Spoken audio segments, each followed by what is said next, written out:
Hello friends, welcome to Indian Job Summil. Sanjay Gandhi institute of medical சயின்ஸ்லேருந்து notice announce பண்ணியிருக்காங்க. Diploma degree படிச்சிருக்கீங்க அப்படின்னா நீங்கள் அப்ளை பண்ணலாம். சரிங்களா? ஸோ எலிஜிபிலிட்டி என்ன, யார் அப்ளை பண்ணலாம், எல்லாமே நான் டீட்டெயிலாக ஷேர் பண்ணுறேன். வீடியோவை ஸ்கிப் பண்ணாமல் பாருங்கள். Nursing officer, junior accounts officer, technical officer, store keeper, medical social service, senior administrative, stenographer, draughtsman, hospital attendant, இந்த மாதிரி கிட்டத்தட்ட ஒரு 11 போஸ்ட்டுக்கு வேக்கண்ட் அனௌன்ஸ் பண்ணியிருக்காங்க. அதே மாதிரி ஓடி அசிஸ்டண்ட்டுக்கும் வேக்கண்ட் இருக்குது. ஸோ 12 போஸ்ட்டுக்கு வேக்கன்சி இருக்குது. இதில் கேட்டகிரி வைஸ் வேக்கன்சி என்ன, எஸ்சி, எஸ்டி, ஓபிசி, இடபிள்யூஆர், அதுக்கான category wise vacancy post wise கொடுத்துருக்காங்க. ஸோ அதுக்கான சேல்ரி, அது குரூப் பியா குரூப் சியா அந்த லெவலும் வந்து இதில் இருக்கும். ஸோ இந்த டேபிளர் காலமே நீங்கள் டீட்டெயிலாக செக் பண்ணிக்கோங்க. ஓகேங்களா? ஸோ அடுத்து ஏஜ் என்ன, செலெக்ஷன் எப்படி இருக்கும், அப்ளை ஃபீஸு, அதையே நம்ம டீட்டாக பார்க்கலாம். ஸோ ஜென்ரல் கேட்டகிரியாக இருக்கீங்க அப்படின்னா 1180, ஓபிசி இடபிள்யூஎஸ்ஸாக இருக்கீங்க அப்படின்னா சேம் அதே தான், எஸ்சி எஸ்டியாக இருக்கீங்க அப்படின்னா 708. அப்ளிகேஷன் ஃபீஸு ப்ளஸ் ஜிஎஸ்டி இது ரெண்டுமே வந்து கம்பைன் பண்ணி நீங்கள் பே பண்ணணும். ஸோ பே பண்ணுறப்ப ஜிஎஸ்டி ஒரு 18% உங்களுக்கு இன்க்ளூட் ஆகும். ஸோ அடுத்து பாருங்கள், எஜுகேஷன் குவாலிஃபிகேஷன் என்ன படிச்சிருக்கணும். நர்சிங் ஆஃபீஸருக்கு அப்ளை பண்ணுறீங்க அப்படின்னா பிஎஸ்சி நர்சிங் முடிச்சிருந்தா நீங்கள் அப்ளை பண்ணலாம். ஓகேங்களா? ப்ளஸ் வந்து அந்த இந்தியா நர்சிங் கவுன்சிலில் நீங்கள் ரெஜிஸ்டர் பண்ணியிருக்கணும் நர்ஸாக, அது ரொம்ப முக்கியம். ஸோ அதையும் பார்த்துக்கோங்க. டிப்ளமோவில் நர்சிங் முடிச்சிருந்தாலும் நீங்கள் அப்ளை பண்ணலாம். ஸோ அடுத்து ஜூனியர் அக்கௌண்ட் ஆஃபீஸர், இதுக்கு பிகாம் முடிச்சு 2 இயர்ஸ் அக்கௌண்ட்ஸில் எக்ஸ்பீரியன்ஸ் இருக்குது அப்படின்னா நீங்கள் அப்ளை பண்ணலாம். இது டெக்னிக்கல் ஆஃபீஸர் கேட்டிருக்காங்க. இதுக்கு நீங்கள் டிகிரி எலக்ட்ரானிக்ஸு, மெக்கானிக்கல் இன்ஜினியரிங்கு இல்லை எனி அதர் பிரான்ச் இன்ஜினியரிங்கில் டிகிரி முடிச்சிருக்கீங்க அப்படின்னு அப்ளை பண்ணலாம். அதே மாதிரி டிப்ளமோ ஆல்சோ கேட்டிருக்காங்க. R diploma R certificate. ஓகேங்களா? இல்லை அப்படின்னா டிப்ளமோ குறைஞ்சது 3 வருஷம் டிப்ளமோ முடிச்சிருக்கணும். எதில் அப்படின்னா இந்த radio engineering, electronics engineering, electrical engineering, மெக்கானிக்கலில் நீங்கள் டிப்ளமோ முடித்து 5 இயர்ஸ் எக்ஸ்பீரியன்ஸ் இருக்குது அப்படின்னா நீங்கள் அப்ளை பண்ணலாம். ஸோ அடுத்து பாருங்கள், நியூக்ளியர் மெடிசன், இதுக்கெல்லாம் லைஃப் சயின்ஸ் வந்து கம்ப்ளீட் பண்ணியிருக்கணும். லைஃப் சயின்ஸ் கம்ப்ளீட் பண்ணி 1 இயர் டிப்ளமோ ஆல்சோ நீங்கள் முடிச்சிருக்கணும் அப்படின்னு சொல்கிறாங்க. ஸோ இதுக்கு எலிஜிபிளாக இருக்கிறவங்க ட்ரை பண்ணுங்கள். மேக்ஸிமம் இதுக்கு நீங்கள் அப்ளை பண்ண முடியாது. இப்போ ஸ்டோர் கீப்பருக்கு நம்ம அப்ளை பண்ணலாம். டிகிரி முடிச்சிருந்தால் போதும். டிகிரி முடிச்சிருக்கணும் plus diploma in material management கேட்டிருக்காங்க. அதோட கம்ப்யூட்டர் நாலேஜும் வந்து கட்டாயம் இருக்கணும். அடுத்து பாருங்கள், ஸ்டெனோகிராஃபர், இதுக்கு கிராஜுவேட் கம்ப்ளீட் பண்ணி ஸ்டெனோ தெரிஞ்சால் நீங்கள் அப்ளை பண்ணிக்கலாம். ஸோ அடுத்து டிராஃப்ட்ஸ்மேன், இதுக்கு 10th கம்ப்ளீட் பண்ணியிருக்கணும் ப்ளஸ் 2 இயர் டிப்ளமோ சிவில் டிராஃப்ட்ஸ்மேனில் நீங்கள் கம்ப்ளீட் பண்ணியிருக்கீங்க அப்படின்னா அப்ளை பண்ணலாம். 10th diploma 2 year diploma in civil draughtsman from ITI, அதாவது நீங்கள் 10th முடித்து ஐடிஐ கம்ப்ளீட் பண்ணியிருந்தாலும் அப்ளை பண்ணலாம். இல்லை அப்படின்னா டிப்ளமோ முடிச்சிருந்தாலும் அப்ளை பண்ணலாம். அதோடய உங்களுக்கு 1 இயர் எக்ஸ்பீரியன்ஸும் வந்து கேட்டிருக்காங்க.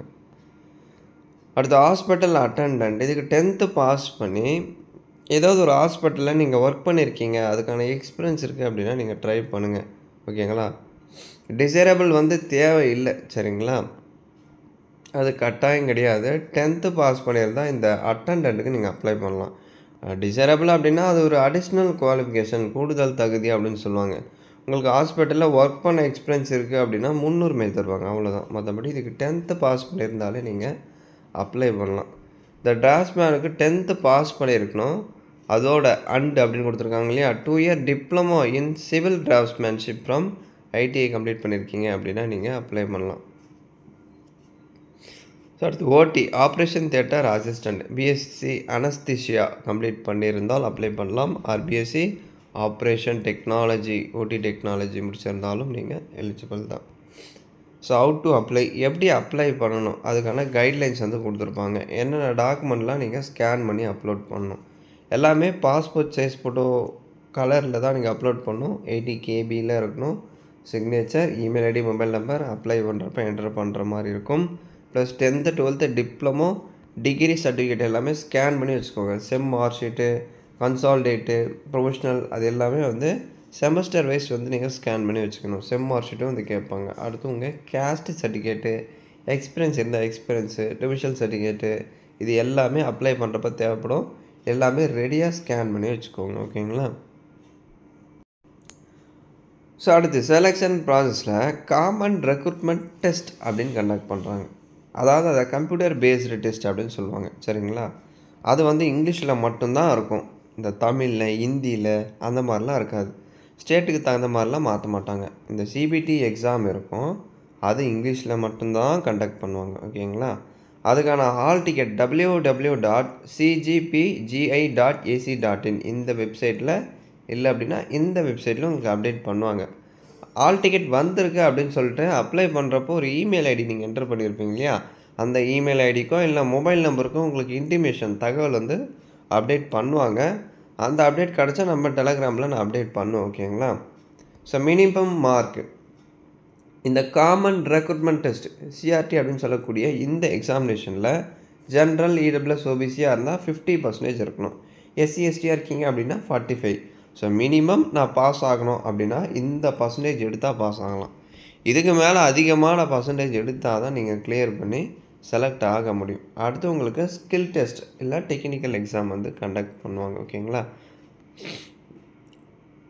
இப்போ eligibility for skill test and technical examination, அதாவது applicable eligible candidates for skill test technical examination after the common recruitment. CRT clear பண்ணவங்களுக்கான யாரெல்லாம் சிஆர்டி அந்த சிபிடி எக்ஸாம் கிளியர் பண்ணுறாங்களோ அவங்களுக்கு தான் அந்த ஸ்கில் டெஸ்ட் வந்து கண்டக்ட் பண்ணுவாங்க. ஓகேங்களா? அந்த காமன் அதாவது அந்த computer based examination skill test அதை பேஸ் பண்ணி உங்களுக்கு ஃபைனல் மெரிட் லிஸ்ட் ரெடி பண்ணுவாங்க. அதை வந்து அந்த வெப்சைட்டில் அப்டேட் பண்ணுவாங்க. செலெக்ஷன் இப்படி தான் இருக்கும். சிலபஸ் இதில் கீழே கொடுத்துருப்பாங்க. நான் அதுங்க பாருங்கள், அனாக்சர் 1ல் செக் பண்ணி பாருங்கள். டீட்டெயில்டு சிலபஸ் இருக்கும். இதில் இல்லை அப்படின்னா நான் உங்களுக்கு தனியாக ஷேர் பண்ணுறேன். சரிங்களா? இதில் சிலபஸ் இல்லை, நான் தனியாக உங்களுக்கு ஷேர் பண்ணுறேன். இல்லை நான் அந்த வெப்சைட் சொன்னேன் இல்லைங்களா? அந்த வெப்சைட்டில் போய்ட்டு நீங்களும் செக் பண்ணி பாருங்கள். சிலபஸ் அதில் இருக்கலாம். இதை பாருங்கள். The syllabus will be uploaded in the institute website. நம்ம இப்போ 2 வெப்சைட் பார்த்தோம் இல்லைங்களா? அப்ளை பண்ணுறதுக்கான வெப்சைட் லிங்க் நான் சொல்லியிருப்பேன். அந்த வெப்சைட்டில் போய்ட்டு செக் பண்ணி பாருங்கள். அதில் நாங்கள் அப்லோட் பண்ணியிருக்கோம் அப்படின்னு சொல்லிட்டு நோட்டிஃபிகேஷன்லேயே வந்து கொடுத்துட்டாங்க. ஸோ இதுக்கு அப்ளை வீடியோ தேவைப்பட்டால் சொல்லுங்கள். ஏதாச்சும் டவுட்ஸ் இருந்தால் கமெண்ட் செக்ஷனில் கேளுங்க. இந்த வீடியோ பிடிச்சிருந்தால் ஒரு லைக் கொடுத்து கமெண்ட் பண்ணுங்கள். மறக்காமல் சப்ஸ்கிரைப் பண்ணிடுங்க. தேங்க்ஸ் ஃபார் வாட்சிங்.